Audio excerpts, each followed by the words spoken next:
อยู่ในภพทั้งสามภูมิทั้งสี่ใน31ภพภูมินี่แหละกามภพหูภพอหูภพในโลกีของโลก31ภพภูมิเวียนอยู่ในนี้ตราบใดที่ยังบ่บรรลุธรรมเป็นอริยบุคคลนะ31ภพภูมิคืออย่างไรภูมิที่เบื้องต่ำที่บ่เจริญก็คือมีหยังนรกเปรตอสุรกายสัตว์เดรัจฉานนั่นนี่คือภูมิเบื้องต่ำเพราะนั้นทุกขติภูมินรกเปรตอสุรกายสัตว์เดรัจฉานชี้เด้ต่อมาอีกสุคติภูมิคือมนุษย์มนุษย์ของเฮานี่คือว่าเป็นภูมิที่มีอิสระที่มีความสุขแต่คล้ายกว่าพวกนั้นแล้วก็มีอีกเทวโลกอีก6ชั้น6กับ1เป็น7เนาะพอมนุษย์เฮานึงไปสวรรค์อีก6ชั้นมีหยังจาตุมหาราธิกาตาวติงสาแล้วก็ยามาตุสตานิมมาปรนิมิตวัสสตินั่นแหละก็เป็น6 6 บวก 1เป็น7 7ใส่4เป็นเท่าไหร่11มาใส่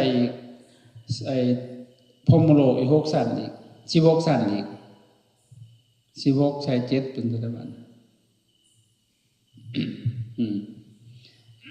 พรหมโลก16ชั้น16มันบวกกับ7แล้วก็16บวก11เนาะแล้วก็มาบวกอีก4อีกอันบวกอรูปพรหมอีก4อีกพอดีเป็น31เนาะ31ภูมิคือเป็นโลกีเลยวัฏสงสารอย่างเช่นพวกที่ทำบาปกรรมนักหน่วงเนาะเขาก็ไปตกนรกเปรตอสุรกายสัตว์เดรัจฉานที่นี่พวกที่เขาทำบุญมามีศีล5เขาก็มาเกิดเป็นมนุษย์กับบ่สมบูรณ์ปานใดศีลขาดวินไปตามคอหั่นแหละบ้านนี้เขาได้บำเพ็ญศีลทานศีลเขาก็ไปเกิดอยู่อันสวรรค์6ชั้นหั่นที่นี่เขาเจริญฌานบัดเจริญฌานคือนั่งสมาธินี่นะสมมุติเขาไปถึงปฐมฌานนี่เขาไปเกิดได้พรหมปริศสาพรหมปโลหิตามหาพรหมาแค่ได้ฌานที่1เนี่ยก็ไปเกิดที่3ชั้นของพรหมมันฌานสูงขึ้นเด้มันก็ขึ้นไปตามนั้นจนฮอดผู้แหละพรหมโลก16ชั้นตามกำลังของฌานถ้าฌานบ่เสื่อมนะตายปั๊บไปมันแล่นเก็บเข้าไปในฌานถือว่าเข้าไปเกิดอยู่พุทธมาในพวกนึงอีกเก่งกว่าหั่นเข้าไปสู่อรูปฌานพวก4อย่างอากาสานัญจายตนะวิญญาณัญจายตนะอกินจัญญายตนะนิวสัญญาณัญจายตนะเขาก็ไปเกิดอรูปพรหมบ่มีหูเลยมีแต่ดวงจิตที่ลอยอยู่ในช่องว่างของอากาศอายุปัจยืนอีกได้ 84,000 กับจักมันจำได้มันยืนแห้งนะความปานี่หลังจากมันเบิดกำลังของฌานหันบาดมันก็คายออกมาก็มีตัวตนคือเก่าบาดมันดาบหูความละเอียดของหูจนบ่มีแต่สัญญามีแต่เวทนาสัญญาสังขารวิญญาณที่มันมีความรู้สึกหูดับเลยความละเอียดออกในพันธุ์อรูปพรหมเบิดหันก็ลงมาเกิดพัฒนาลงมาตายลงมาจากพรหมมาเกิดเทวดามาเกิดเป็นมนุษย์ตกนรกคือเก่าวนอยู่หั่นอันนี้คือวัฏสงสารที่เป็นโลกีถ้าหากว่าเขาจะเริ่มมีพัฒนาจนได้บรรลุธรรมนี่คือละกิเลสนะกิเลสที่หยาบกิเลสทั้งเบิดเพิ่นเอิ้นว่าสังโยชน์สังแปลว่าโยคะอันโยชน์นะไม่ใช่ว่าโยคะเครื่องผูกอันกิเลสที่ผูกใจสัตว์ทั้งหลายให้ติดอยู่ในภพภูมิ31ภพภูมิมีอยู่10อย่าง เบื้องต้นเพิ่นว่าโอรัมภคิยสังโยชน์ตัวหยาบสุดมันมี5อย่าง1สักกายทิฏฐิ2วิจิกิจฉา3ศีลพัตตปรมาส4ปฏิฆะ5กามราคะอันนี้กิเลสเบื้องต่ำที่หยาบได้ผูกใจสัตว์อยู่นี่หลังจากละชุ่มตามได้ปัญญาไปฆ่าทั้งเทิงอีกกิเลสที่ละเอียดมากมีอย่างรูปาคะอรูปาคะแล้วก็มานะอุทธัจจะอวิชชาทั้งกันโดยติดทน ที่นี่ถ้าเขาเจริญฌานได้สมาธิที่ละเอียดจิตประณีตแล้ว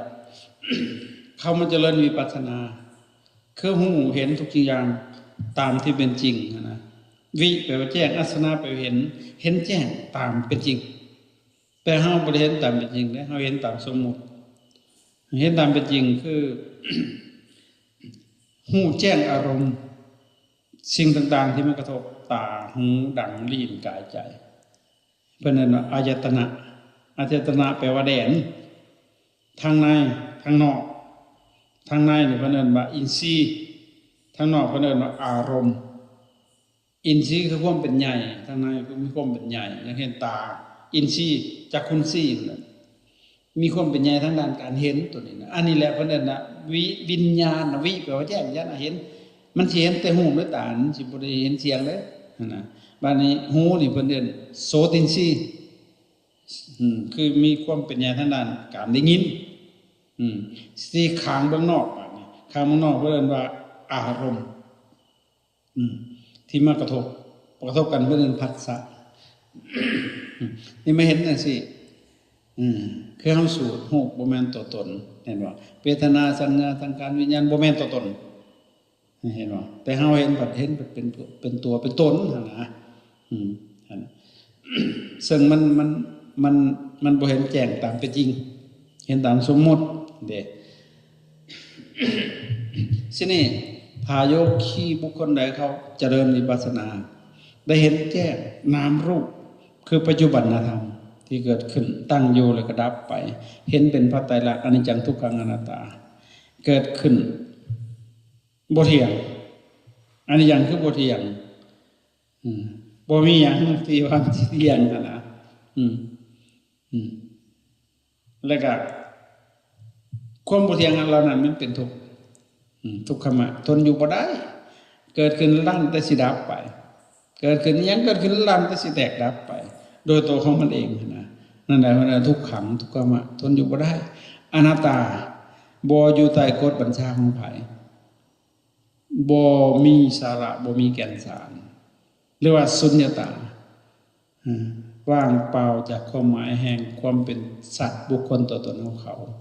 นี่เห็นจังซี่จิตจังสิหลุดออกจากความอุปทานหรือว่าความยึดถือนะอุปะแปลว่าเข้าไปอาทนายึดถือว่าเป็นตัวเฮาของเฮาตัวกูของกูนั่นจิตมันเข้าไปเป็นเจ้าของอะไรแต่มันในเมื่อมันเห็นความบ่เที่ยงซึ่งมันนี่แหละจิตมันจังสิถอนเห็นความบ่เที่ยงก็ไปเห็นทุกข์จิตเลยสิถอนเพิ่นนั่นน่ะสักกายทิฏฐิคือความเห็นว่าเป็นตัวเป็นตนเป็นตัวกูของกูเป็นตัวเฮาเป็นตัวสัตว์อย่างต่างๆแต่พระอริยเจ้ามันเห็นเป็นธาตุสักแต่ว่าธาตุตามธรรมชาติมาผสมกับเขาด้วยเหตุและปัจจัยในสุดก็แตกสลายไปตามเหตุและปัจจัยของมันยังกินจิสมุทยังธัมมังสัพพันธังนิโรธธรรมันติธรรมทั้งหลายมีความเกิดขึ้นเป็นธรรมดาธรรมทั้งหลายเหล่านั้นก็มีความดับไปเป็นธรรมดาเป็นธรรมดาทั้งหมดเห็นจังซี่เพราะนั้นละสักกายทิฏฐิใดมันก็สิบ่โกรธบ่เกลียดแหละเพราะว่ามันเห็นทุกอย่างเป็นอันเดียวกันนางสภาพนี่รวมทั้งสิ่งต่างๆเป็นหนึ่งเดียวอันนี้บ่ว่าสิเป็นรูปอยู่ในหรือรูปข้างนอกอันเดียวกันรูปในก็คือรูปของเฮานี่รูปข้างนอกก็คือรูปบุคคลอื่นนั่นน่ะมันก็เป็นหนึ่งอันเดียวกันนั่นแหละบ่มีก็บ่โกรธบ่เกลียดบ่ซังหยังเห็นว่าเป็นธาตุแล้วก็เป็นเหตุเป็นปัจจัยนี่ถอนสักกายทิฏฐิแต่ถอน วิจิกิจฉาความสงสัยบ่มีเลยในมรรคในผลในพระพุทธในพระธรรมในพระสงฆ์การตรัสรู้ของพระศาสดามีจริงแบบมีศรัทธาตั้งมั่นเลยตถาคตโพธิสัตถาศรัทธาในพระตถาคตในปัญญาตรัสรู้ของพระศาสดามีจริงเราทุกข์นี่มันดับได้จริงๆนะนี่ต่อมาก็ศีลวัตตปรมาสความงมงายบ่มีเลยสิไปหมอบกราบคาบแก้วสิไปอธิษฐานดวลบันดาลสิ่งศักดิ์สิทธิ์บ่มีในหัวขมองเลยเชื่อกรรมเลยกรรมคือการกระทำของเฮาเองด้วยเจตนาเฮาเจตนาทำอย่างลงไปเป็นกรรมเพราะนั้นเฮายังมีกิเลสอยู่ถ้าพระอรหันต์เพิ่นทำอย่างบ่มีกรรมมีแต่กิริยาสักแต่ว่าเฮาทำยังเป็นกรรมอยู่เพราะเฮายังมีกิเลสอยู่แต่ก็ตอนในหาผลของมันคือวิบากของมันสืบต่อไปแต่ว่าอรหันต์เพิ่นทำอย่างก็บ่เป็นกรรมเพราะว่าทำด้วยกิริยาอะไรนี่แหละถ้าละได้3อย่างนี่เป็นอริยบุคคลขั้นต้นคือพระโสดาบันโสตอัปปนะผู้เข้าถึงกระแสแห่งพระนิพพานคนทำอิฐบ่ตกนรกอีกแล้วต่อไปนิยโตสัมโพธิปรายโนเขาสิบรรลุธรรมในเบื้องหน้าหลังจากนั้นเขาก็สิไปละกิเลสตัวมันละเอียดขึ้นไปอีกละปฏิฆะละกามราคะโสดาบันเพิ่นก็ยังอยู่ในครองเรือนอยู่ยังมีลูกมีเมียมีผัวอยู่แต่เขาเจ้าสิมีหนึ่งเดียวศีล5ของเขาเจ้าสิบริสุทธิ์ผุดผ่องเลยขณะสักยะทิฏฐิวิจิกิจฉาศีลปัตตปรมาสได้แล้วศีล5บ่ล่วงเกิดเลยแม้แต่ตายเอาชีวิตเป็นเดิมพันเลยครับสิบ่ล่วงละเมิดศีล5นั่นแหละมันสิเอาหยังมาตกนรกบาดเห็นบ่มันประเสริฐเด้บ่มีผู้ใดควบคุมเฮาควบคุมใจเฮาเองเข้าใจบ่ทั้งโลกนี่ว่าให้คนอื่นควบคุมอันนี้บอกเฮาควบคุมจิตเฮาเองนี่ซั่นหลังจากบรรลุตัวนี้เขาก็สิพัฒนาไปต่อเองแต่มันยากอีหลีตัวบรรลุทำขันธ์ทำอิฐนี่นะบ่ได้ไปบ่เป็นเลยแหละเป็นเสียจากว่าปรโตโคสะต้องได้ยินได้ฟังจากผู้ฮู้ที่ฟังต่อมาจากพระศาสดาจากผู้ฮู้ทั้งหลายแต่ถ้าเขาบรรลุเป็นอริยบุคคลขั้นต้นแล้วเขาสิบรรลุธรรมต่อไปอีกคล้ายๆต้นไม้มันเนิ่งมันสิบ่ตีกลับมันสิไปทางมันเนิ่งนั่นแหละมันสิหักไปหันเพิ่นอุปมาเหมือนบุรุษผู้หนึ่งเขาเอาหม้อที่ใส่ด้วยเนยน้ำมันเนยนะเอาไปลงในน้ำแล้วก็ทุบหม้อเศษหม้อมันสิจมลงน้ำแต่น้ำมันบ่มีวันสิลงมันสิฟูขึ้นหน้าน้ำจิตของฝ่ายอริยบุคคลเป็นแบบนั้นคือบ่ตกต่ำไม่แต่เนื้อหนาน้ำลอยขึ้นเนื้อหนาน้ำฉะนั้นก็อย่างนั้นเพราะฉะนั้นปลอดภัยที่สุดในวัฏสงสารก็คือเข้าถึงอริยบุคคลบ่แม่นในที่อยู่ได้เฮาไปอยู่หันอยู่นี่จ้างก็บ่ปลอดภัยดอกไปอยู่ไสก็ได้นะเฮามันยังสิตกนรกสิตายมักก็คือเก่าแต่ถ้าจิตเข้าถึงอริยบุคคลมันปลอดภัยอยู่ไสก็บ่ตกต่ำตายลงเดียวนี้ก็คือว่าบ่ตกต่ำนะเขามีที่เพิ่งแล้วจิตของเขามีวิหารธรรมมีที่เพิ่งแล้วแม้แต่สิตายนี่เขาก็สิซ่อมเบิ่งตัวเองตายเลยแหละสิบ่กระวนกระวายอีกนะเขาสิจ่อเบิ่งจนมันดับไปเลย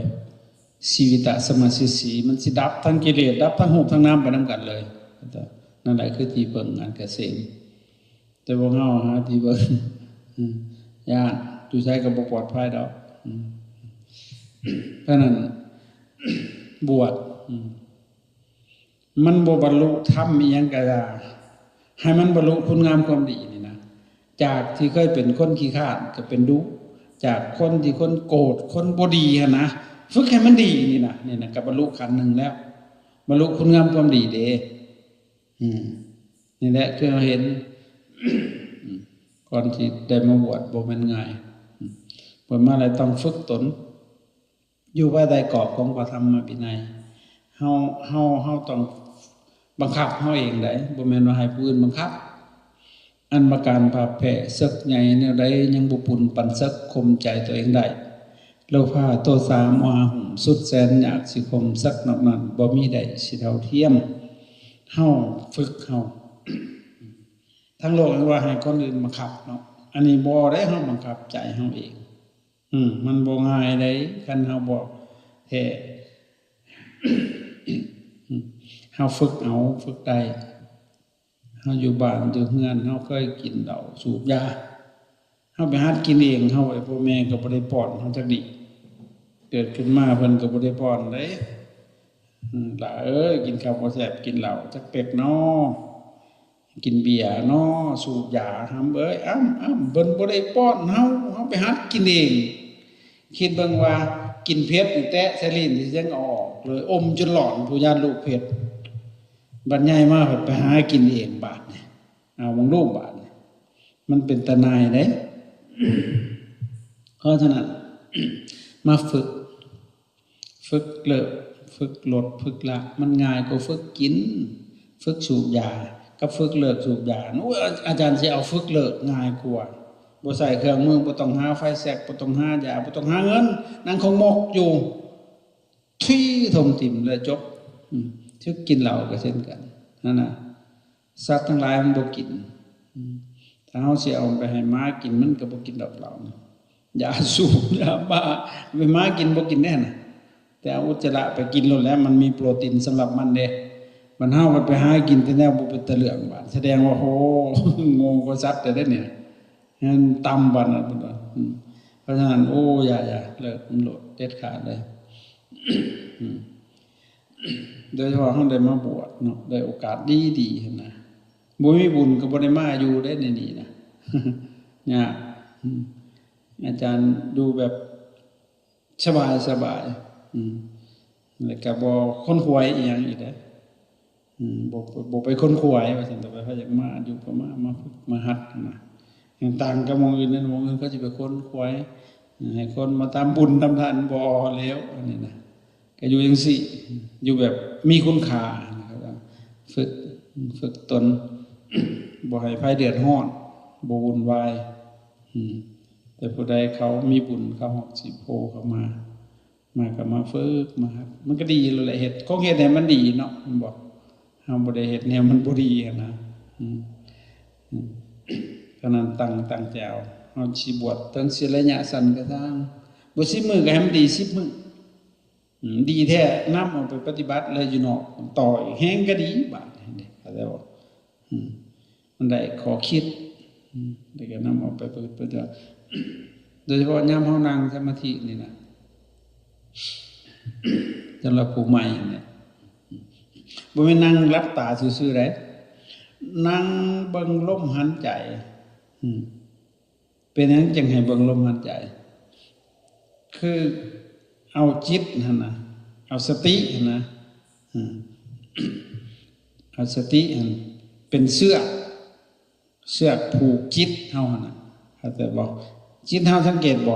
นั่งหลับตาเพิ่นมันคิดไปฮอดเฮือนแล้วฮอดไปฮอดเบิดเลยโลกอันนี้น่ะมันเป็นหยังมันบ่ได้ฝึกเพราะฉะนั้นมีสติแปลว่าหยังระลึกสติหั่นสตินี่เป็นไฟล์แลกใส่ข้อมูลแบบนี้มันสิระลึกสัญญาความจำเป็นไฟล์เก็บข้อมูลสติเป็นไฟล์แลกใส่สัญญาเป็นไฟล์แลกเก็บบัดสติมันระลึกมันปิ๊งขึ้นมาเบิดเลยที่ว่ามันไปพ้อมันสิใช้เกิดมาหั่นน่ะมันจะปิ๊งถ้ามันสงบมันแฮงกะคักนั่นแหละเอาสตินี่ผูกมันไว้ผูกจิตหั่นบ้านนี้รักมันเด้รักมันคือลมหายใจคือเฮาเอาเสือกไปผูกงัวผูกควายนี่นะผูกใช้ๆกับผูกใช้รักแล้วไปเนาะบ่มีรักสิผูกนั่นแหละสติเป็นเสือกลมหายใจเป็นหลักเอ้าบ้านเอาสติก็หูมือน่ะเข้าเคียบไปกับลมมันง่ายเด้มันหันใจอยู่ตลอดเนาะเฮานี่เฮ็ดหยังก็หันใจนอนก็หันใจไผขี้คร้านหันใจสิบอกให้เซาเบิ่งมันอยู่หั่นนั้นแต่เก่านั้นเจ้าเบิ่งถ้ามันลืมก็ฮู้ไม้ก็เอาดึงมันมาบริจาคบ่ได้เสียเงินจะกีบตัว ลืมก็ได้เบิ่งเอามันอยู่หั่นแหละเบิ่งไปเบิ่งมาถูกได้บ่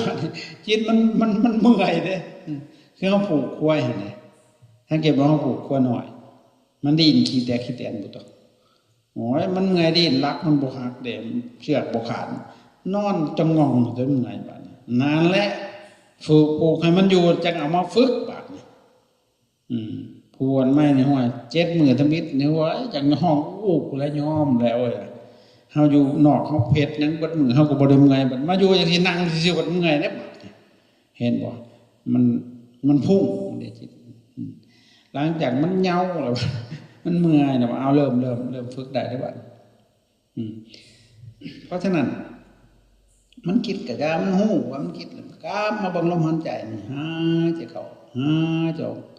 เพิ่นสิว่าพูดโธก็ได้หรือว่าบ่เว้าหยังก็ได้นะฮู้เมื่อโอ้หันใจเข้าหูมือหันใจออกเข้าออกเข้าออกเอาเบิ่งจังซี่ก็ได้ฮู้ว่าหายใจเข้า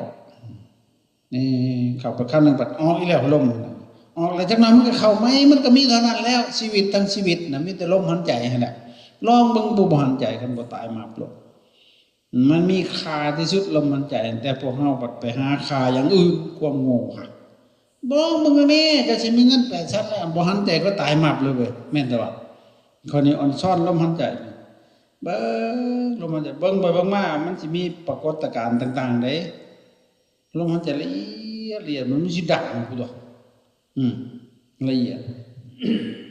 นอนอยู่ดีๆก็ได้ยินเสียงลมหายใจเจ้าของมันกระทบคนกระทบอย่างซื่อๆพอลมอย่างคือดังแห้งคือดังพูดออกมาจะคือเฮากระดาษไม่ใช่แล้วหันใจทางจังมันดังแห้งเดียวมันดังหับลมละเอียดลมเบิ่งไปเบิ่งมามันสิมีแนวดีๆสิมีแนวปรากฏขึ้นอยู่ดอกแต่อย่าคิดค่ะเบิ่งหาจะเข้าสังเกตมันจะมาพันจากออกอีเลยได้ลมหนุ่มปีบานี่กันเอาไปชวนเข้ามาอีกแล้วมันสิมีอีสังเข้าออกอ้าวมันบ่ได้มีอย่างตัวมีแต่ลมเข้าออกซื่อๆนี่บ่เข้าบ่ออกตายมับตัวนี้นะเบิ่งแบบมากๆเห็นป่ะเบิ่งจนมันติดกันบ่แล้วบาดนี่เบิ่งติดกันจังหน่อยมันรวมเข้ากันผู้เบิ่งกับผู้ถูกเบิ่งรวมเป็นหนึ่งเดียวได้บาดกึบเข้าไปอันนั้นเป็นสมาธิอันนั้นน่ะเป็นนั่นละคิดแปลนเดียวเอกคตะอารมณ์โอ้คันเกือบผ่านละมวนแล้วบาดนี่โอ้ยบ่มีใครบอกสิเฮ็ดเองบาดนี่เวียนอยู่หั่นแล้วอยากเป็นใหม่แต่ที่หนึ่งคันมันเป็นอีกเทื่อที่สองจำได้บาดเทื่อที่สามบ่ยากเลยน้อมจิตเข้าไปเลยบาดมันหูวิธีเนี่ยมันก็ง่ายนะแต่มันก็บ่ได้เป็นง่ายๆปานใดดอกพอมันอยากนั่นแหละทำพิธีการอันนี้มันยังให้ฝึกคือผูกจิตไว้อยู่กับลมหายใจเข้าหายใจเข้าจะออกไปบางจังหวะมันก็เริ่มเริ่มม่วนแล้วบัดนี้นะเป็นว่าคณิกะอุปจาระแล้วเดินสิมันเริ่มเป็นสมาธิน้อยแต่ขาวึบเข้าไปเป็นสมาธิใหญ่เป็นฌานขั้นหอดตัวพุ่นแล้วโอ้ยวางง่ายพวก